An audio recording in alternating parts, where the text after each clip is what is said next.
মহারাজজিকে বরণ করে দিচ্ছে আমাদের ক্লাবের সেক্রেটারি মহাশয়। মায়েরা ধ্বনি দিন।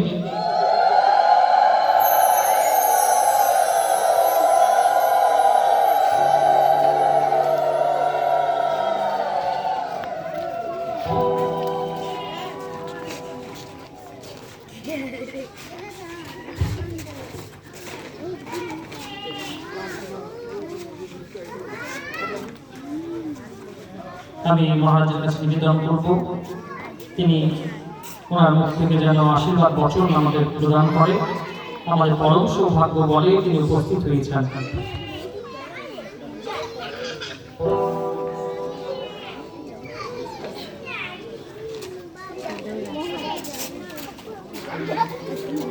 ওম নমো ভগবতে শ্রীকৃষ্ণায় নমঃ। ওম রামায় নমঃ। ওম চৈতন্যায় নমঃ। ওম হরিকথায় নমঃ। ওম ভগবান শ্রীরামকৃষ্ণায় নমঃ। আমি সকল দেবতা তাদেরকে আমার ভক্তিপূর্ণ প্রণাম জানিয়ে উপস্থিত এই বালঘরিয়া গ্রামে প্রথমত যে আমাদের ভাগবত যে পাঠ করছেন তাকে আমার নমস্কার, আমার শুভেচ্ছা।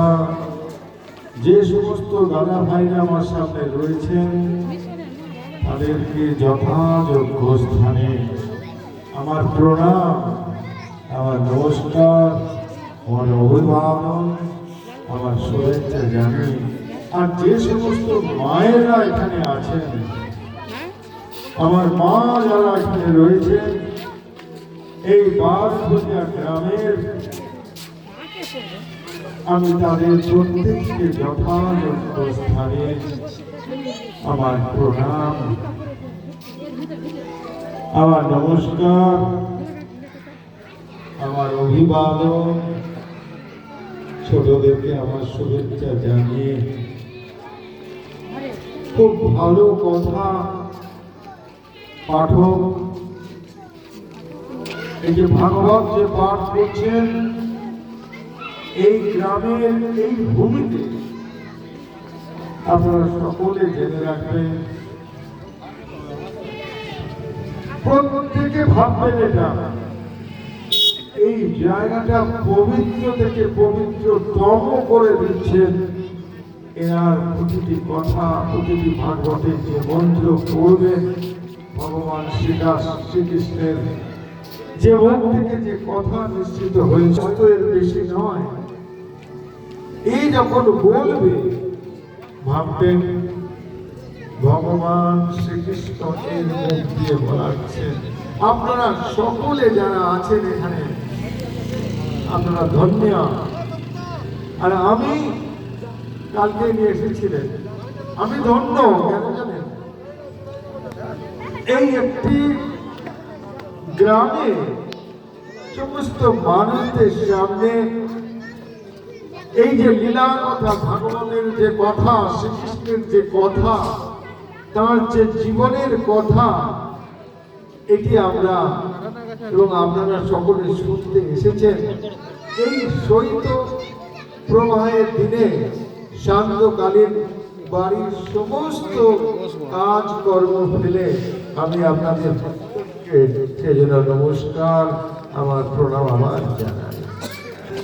একটি কথা সেটি না বলে পারছি না।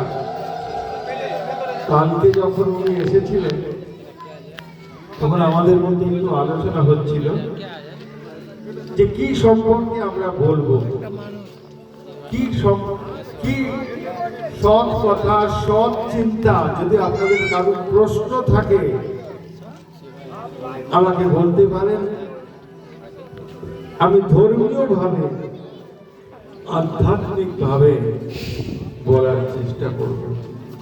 খুব সুন্দর করে উনি বলছিলেন একটু আগে যে সচেতনতার কথা, এটি আমি কালকে বলছিলাম যে গ্রামের মানুষকে, দেশের মানুষকে যদি আমরা মায়েরা যদি প্রথম সচেতন হই, আপনি একবার নিজেই নিজেকে ভেবে দেখুন, আজ যদি আপনি সচেতন হন তাহলে আপনার যে সন্তান, যে পুত্রী যে আপনার সংসারে আছে বা যারা আসবে এবং আপনার সাথী যিনি আছেন আপনার সাথে এগিয়ে যাবে, সেই সচেতনতার মাধ্যমে কোথায় এগিয়ে যাবে? ধর্মের কথা নিয়ে অনেকে অনেক কথা বলেছেন। ধর্মের অনেক কথার মধ্যে আপনি যেটা করছেন, যেটা ভাবছেন এটা আমি করব নিজ বুদ্ধিতে, সেটাই আপনার ধর্ম। আপনি যখন রান্না করছেন সেটা আপনার ধর্ম, যখন আপনি পুজো করতে বসেছেন তখন সেটা আপনার ধর্ম, যখন আপনি ছেলেকে লালন পালন করছেন, যখন আপনি ছেলেকে পড়াচ্ছেন সেটা আপনার ধর্ম। আপনি যখন মানুষের সাথে ধর্মের কথা আলোচনা করছেন সেটি আপনার ধর্ম। সেই জন্য ধর্ম এমন একটা জিনিস আমরা সব সময় করে চলেছি। যেমন আমাদের শরীরে, আপনি জানেন কি জানেন না, you are aware or not, ইনি জানেন, পড়াশোনা করেছেন, করছেন, অনেক বড় হবেন। বলছে অজপা জপ, এই অজপা জপ যেমন আমরা শ্বাস প্রশ্বাস নিচ্ছি প্রতি মুহূর্তে, প্রতি সেকেন্ডে সেকেন্ডে আমরা শ্বাস প্রশ্বাস নিচ্ছি, আমরা কি শ্বাসটাকে ধরে আছি না? স্বাভাবিকভাবে শ্বাস প্রশ্বাস করছে, আবার এইভাবে আমরা বেঁচে আছি প্রত্যেকে, কিন্তু we are not aware of it. আমরা এটা সচেতনতা কখনো হইনি। কি বাচ্চা, কি বড়, কি আরো বড় বয়স্ক, আমরা কেউ কিন্তু অজপা জপ আমাদের প্রত্যেকের মধ্যে জেনে রাখবেন 21,600 বার একটা দিনের মধ্যে, অর্থাৎ 24 ঘন্টায় এটি হচ্ছে। আপনি জানেন না না জানেন, আপনি ধরতে পারবেন না তো সেটা, যে আপনি কি প্রাণকে ধরতে পারছেন? আমাদের শরীরের মধ্যে, প্রত্যেকের মধ্যে একটা জিনিস আছে, মন, বুদ্ধি, চিত্ত, অহংকার। আমাদের মধ্যে মন আছে, আছে তো? আমাদের মধ্যে বুদ্ধি আছে, বুদ্ধি আছে বলেই আপনারা এতজন মায়েরা, এতজন আমার দাদারা সবাই এসে ভাগবত কথা শোনার জন্য। মন গীতাতে বলছে মন এবং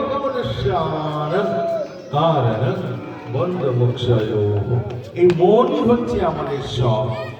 যদি মনকে আপনি ঠিক করতে না পারেন, এই যে আপনারা বসে আছেন একটা মন নিয়ে ভাগবত কথা শোনার জন্য, এটি সবাই হয় না, এই সুযোগ সবাই পায় না, তিনি দেন না, তিনি দেন না। এই তো আপনার মালদা শহরে কত গ্রাম আছে, কত জায়গা আছে, কোন জায়গায় এত সুন্দর করে একটি মানুষ ভাগবত পাঠ করছে, আপনারা শুনতে এসেছেন। তো এই যে ধর্মের কথা, সচেতনতার কথা, যেটি আমাদের খুব দরকার আজকের দিনে, যেটি উনি বলছিলেন যে সনাতনের কথা। সনাতনী হচ্ছে আদি, অনন্তকাল, মানে জগৎ থেকে আমরা সৃষ্টি হয়েছি। আমরা তো জানি না কে আগে এসেছে, আপনি আগে এসেছেন না আমি পরে এসেছি না আরো কতজন আসবে, কিন্তু একটা জানবেন, সৃষ্টির যে প্রকরণ, সেই প্রকরণ অনুযায়ী এটা চলে আসছে। আমরা জানি স্বয়ং কৃষ্ণ এখানে এসেছিলেন এই পৃথিবীতে কত লীলা করে গেছেন। এখানে চৈতন্যদেব এসেছেন, হরি এসেছেন, স্বয়ং রামকৃষ্ণ এসেছেন।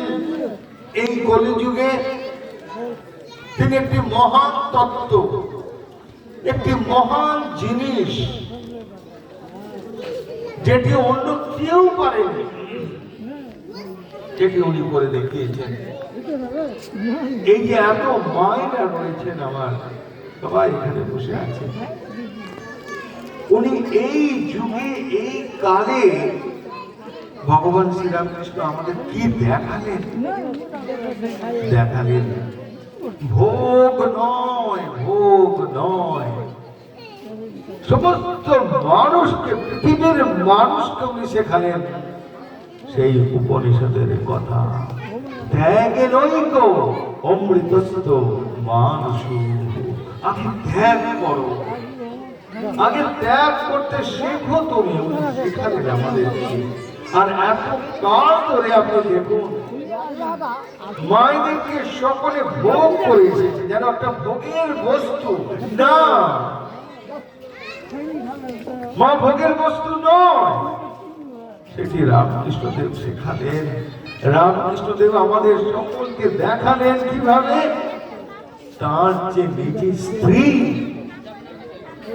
তাকে বসিয়ে নতুন কাপড় পরিয়ে হাতে ফুল দিয়ে বললেন, হে বালে ত্রিপুর সুন্দরী, আপনি বলুন তো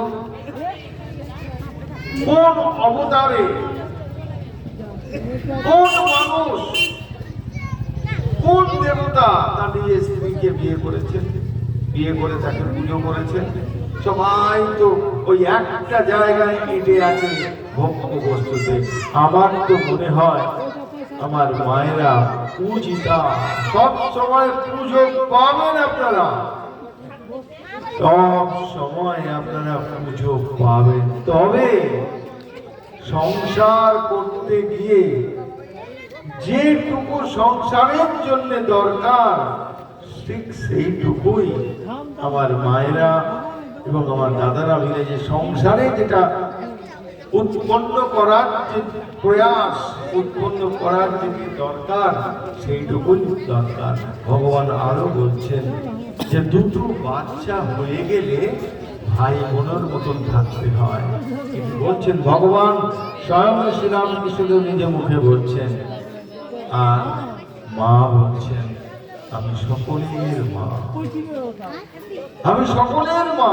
এই যে আমার সামনে এত মা বসে আছেন, আমি বার আপনাদেরকে প্রণাম জানাই যে আজকে যদি আমাদের মায়েরা ভালো না হতো, তাহলে আমার এই ছেলেরা এত ভালো হতে পারত না। তাই আমি অনুরোধ করব আমার সমস্ত মায়েদের কাছে, আপনারা একটি সুন্দর জীবন গড়ে তোলার চেষ্টা করুন। আর রোজ যেমন আমরা পুজো করি মা দুর্গাকে, মা কালীকে, মা লক্ষ্মী, সরস্বতী, আমাদের অনেকের বাড়িতে রোজ পুজো হয়, আবার শিবেরও পুজো হয়। যে সমস্ত দাদারা আমার এখানে রয়েছেন তারা আমার কাছে শিব তুল্য। তারা যদি ভালো না হতো, তাহলে তাদের যে সহধর্মিণী, যাদেরকে নিয়ে এই যে সংসার চলছে, সেটি ভালো হতো না। তাই মহাদেব যারা এখানে রয়েছেন সবাই মহাদেব তুল্য, সমস্ত পুরুষ মানুষ।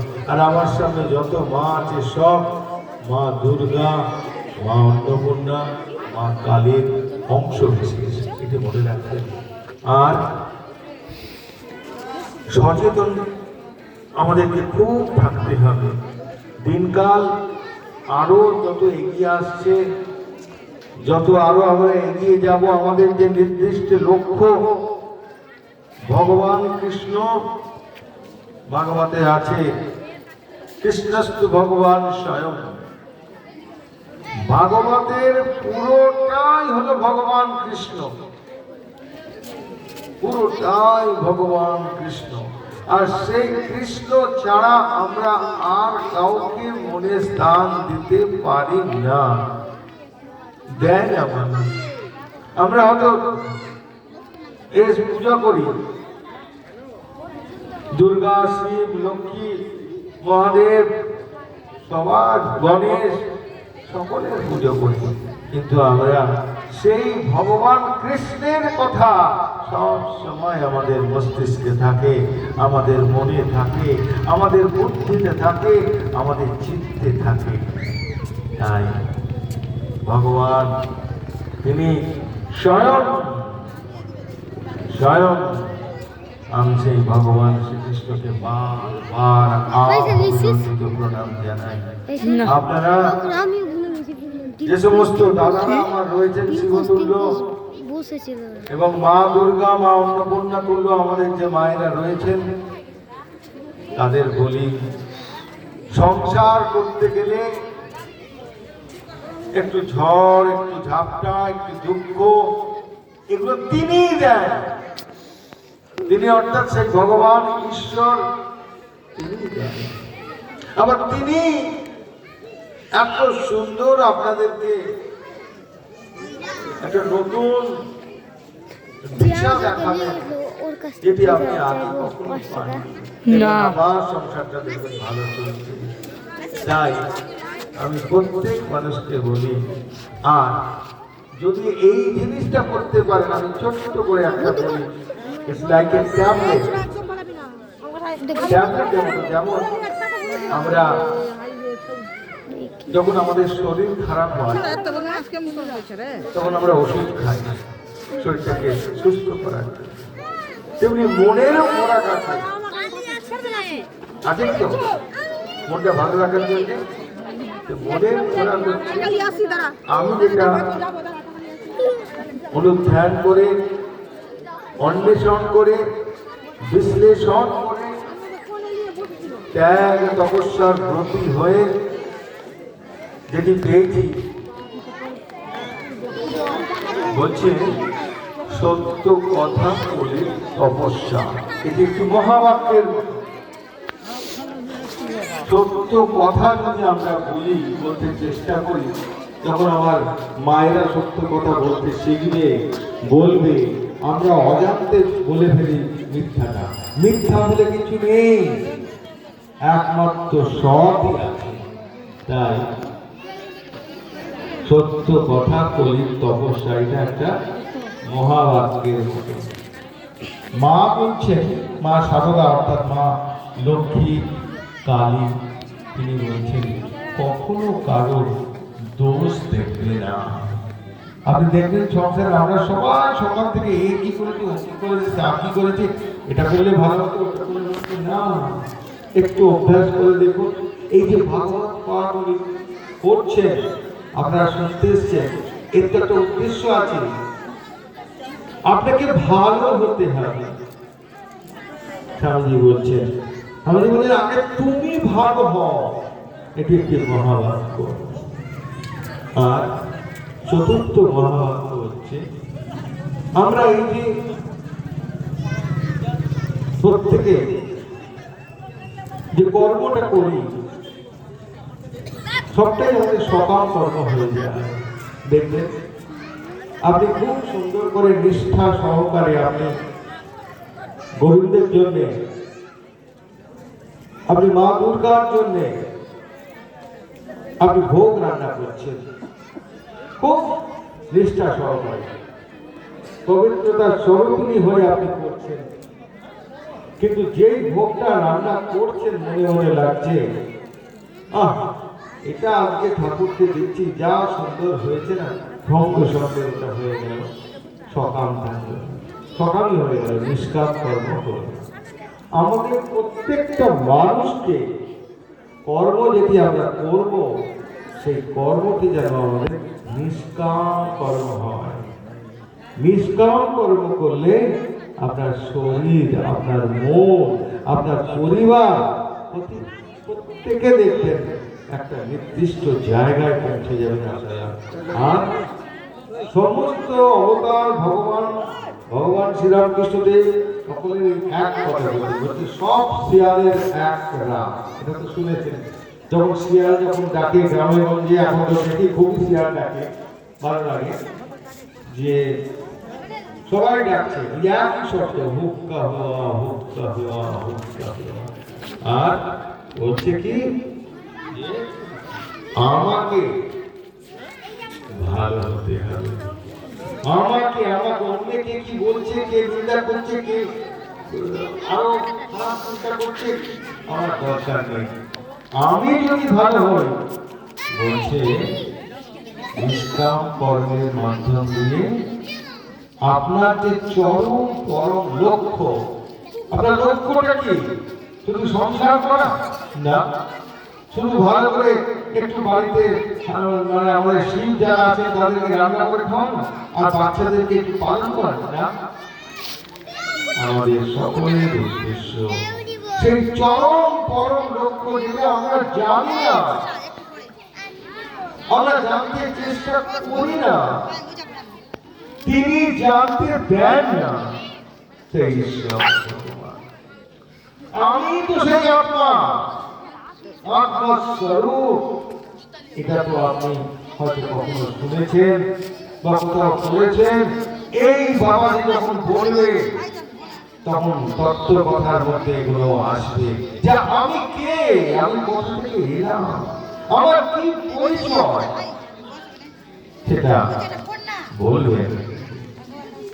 আমার পরিচয় কি একটা জামদানি শাড়ি পরে থাকা না, আমার পরিচয় কি একটা সাফারি পরে থাকা না, আমার পরিচয় কি গায়ে একটা সুন্দর শাল দিয়ে সুন্দর জুতো পরে ঘুরে বেড়াচ্ছি, আমার কি সেটাই পরিচয় না। আমাকে এই জায়গায় পৌঁছতে হবে, তার কিছু উপায় আছে, তার কিছু পথ আছে, সেইগুলোকে আমাকে এগিয়ে এগিয়ে যেতে হবে। একটা একটা মত, একটা একটা পথ। আর সমস্ত মহারাজরা, সমস্ত সাধুরা, সমস্ত দেবতা দেবী সকলে হয়ে গেছে যে মতই হলো পথ। তা আমাদের এই জায়গায় পৌঁছতে হবে সবাইকে, যে মনুষ্য জীবনের উদ্দেশ্যটা কি? মনুষ্য জীবনের উদ্দেশ্য ঈশ্বর লাভ। আমি তো ভগবানকে কখনো দেখিনি, আপনি তো ভগবানকে কখনো দেখেছেন? কিন্তু একজন বলেছেন, বলুন কে বলেছেন, যে হ্যাঁ আমি ঈশ্বরকে দেখেছি, আমি তোকে ঈশ্বরের সাথে কথা বলে দিচ্ছি। বলুন, তাহলে বুঝবো হ্যাঁ আপনারা পড়ছেন।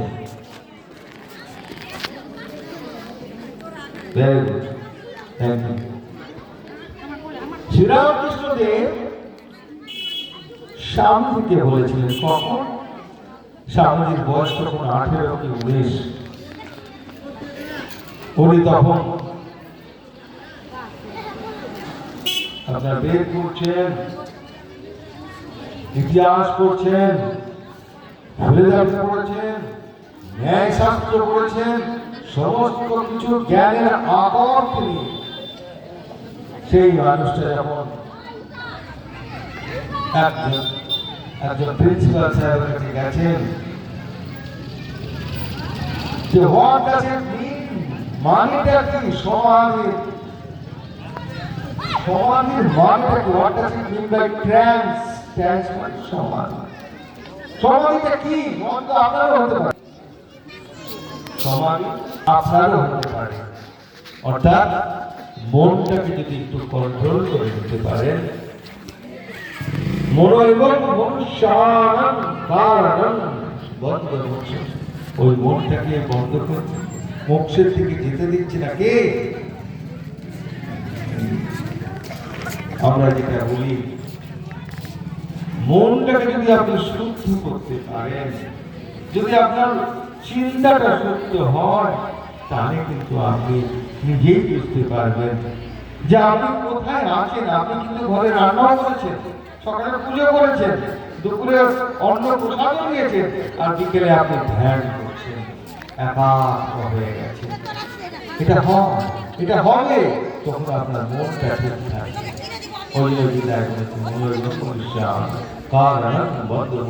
মুক্তির পথে আপনার মনটাই বাধা হচ্ছে, আর ওই মনটাই যখন ভালো হবে, শুদ্ধ হবে, শুদ্ধ মনে যখন আপনি দেবতা বা দেবী, আপনি সেই ভগবতী, আপনি সেই শিব আপনি সেই ভগবান। যখন এইটা আপনি চিন্তা করতে পারবেন, এটাই তো আপনার সমান। তো স্বামী বিবেকানন্দ তখন ঘুরতে ঘুরতে দক্ষিণেশ্বরে গেছে, গিয়ে